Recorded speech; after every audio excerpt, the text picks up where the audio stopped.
Coba deh lupain dulu sejenak Bali yang biasanya kita kenal. Karena di balik hingar-bingar pariwisatanya, ternyata tersembunyi sebuah kisah tentang kerajaan yang, wah, pernah jadi benteng super tangguh di pesisir utara pulau ini. Inilah kisah kerajaan Buleleng. Oke, jujur ya, kalau saya sebut kata Bali, apa sih yang langsung muncul di kepala kalian? Coba bayangkan sejenak.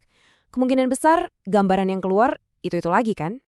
Pura-pura yang megah banget di pinggir tebing, pantai dengan pasir keemasannya, atau mungkin, upacara ritual yang super kaya warna. Bener kan? Inilah wajah Bali yang kita semua tahu, yang terkenal di seluruh dunia. Tapi, gimana kalau saya bilang di balik citra surga dunia itu ternyata ada cerita lain? Cerita tentang sebuah kekuatan, sebuah powerhouse politik dan militer yang gahar banget, sebuah benteng yang ya seringkali kita lupakan dalam catatan sejarah. Oke, kita mulai dari mana semuanya berawal? Jawabannya, lokasi. Yup, kuncinya ada di pesisir utara Bali, di mana ada sebuah kerajaan yang pinter banget mengubah geografi jadi senjata andalan mereka. Nah, ini dia jagoannya, Kerajaan Buleleng. Muncul sekitar abad ke-17, dan jangan salah, kerajaan ini tuh bukan cuma soal seni dan budaya aja. Oh, bukan. Mereka ini kekuatan militer dan politik yang benar-benar disegani. Kerennya, mereka nggak cuma tinggal di Bali Utara, tapi mereka memanfaatkan wilayah itu sebagai benteng strategis. Terus gimana caranya? Apa rahasianya? Ternyata ada 3 langkah super cerdas dalam strategi geografis mereka. Pertama, mereka kuasai laut. Pelabuhan Singaraja itu jadi kunci utama buat mengontrol jalur perdagangan. Kedua, mereka manfaatin gunung-gunung di belakang mereka sebagai, benteng alami. Susah banget loh ditembus musuh. Dan yang ketiga, karena posisi mereka yang keren ini, mereka jadi teman aliansi yang dicari-cari sama kerajaan lain. Cerdas kan? Tapi punya lokasi bagus aja ya nggak cukup kan? Perlu ada otak di baliknya, perlu pemimpin yang jago buat manfaatin itu semua. Nah disinilah Buleleng ini bener-bener bersinar.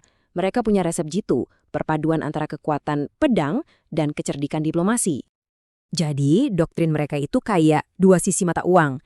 Di satu sisi ada kekuatan militer. Jangan main-main deh sama mereka. Patroli lautnya kuat banget, bikin siapapun yang mau ganggu jadi mikir 1000 kali.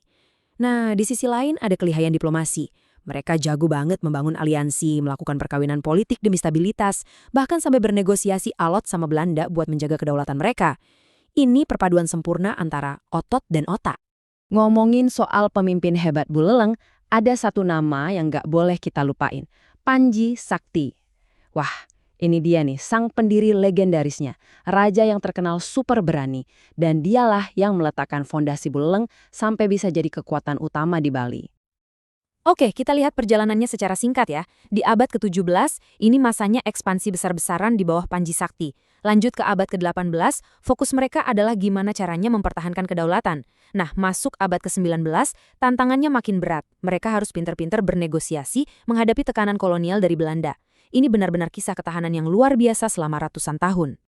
Sekarang, kita masuk ke bagian yang paling mungkin nggak terduga. Senjata rahasia Buleleng. Apa itu? Budaya. Ya, Anda nggak salah dengar. Buat mereka, budaya itu bukan cuma pajangan atau hiburan, bukan. Budaya itu alat politik yang sangat kuat.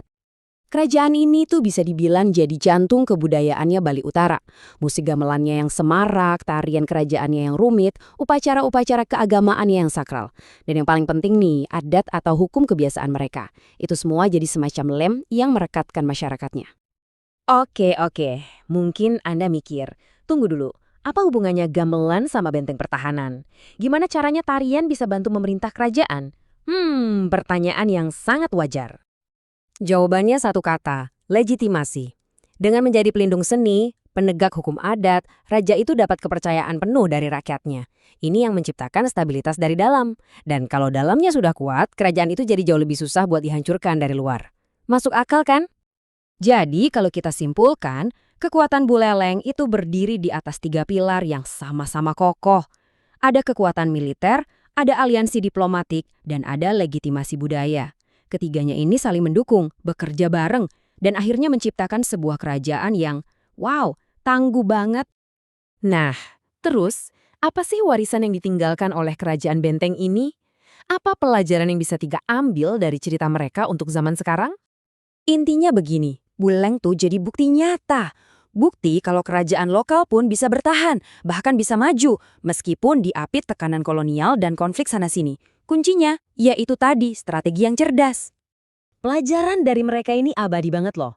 Soal kepemimpinan, gabungkan kekuatan militer sama diplomasi yang cerdik. Mau stabil, jalin aliansi politik.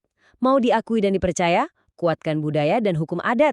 Dan yang terakhir, mau bertahan, harus bisa adaptasi dan negosiasi. Ini semua relevan banget sampai sekarang. Jadi nanti kalau kapan-kapan Anda main ke Bali Utara, coba deh ingat cerita ini. Di balik pemandangannya yang indah itu, ada warisan dari sebuah kerajaan yang luar biasa tangguh. Jejaknya itu masih ada loh, hidup dalam seni, hukum, dan cerita-cerita tentang kejeniusan strategis mereka yang terus diwariskan. Dan ini yang bikin kita jadi mikir ya. Kalau Bali, yang rasanya kita udah kenal banget aja, punya rahasia sebesar ini, coba bayangin, berapa banyak lagi sejarah-sejarah tersembunyi lainnya di tempat-tempat paling terkenal di dunia? Kisah apa lagi ya yang masih nunggu untuk diungkap?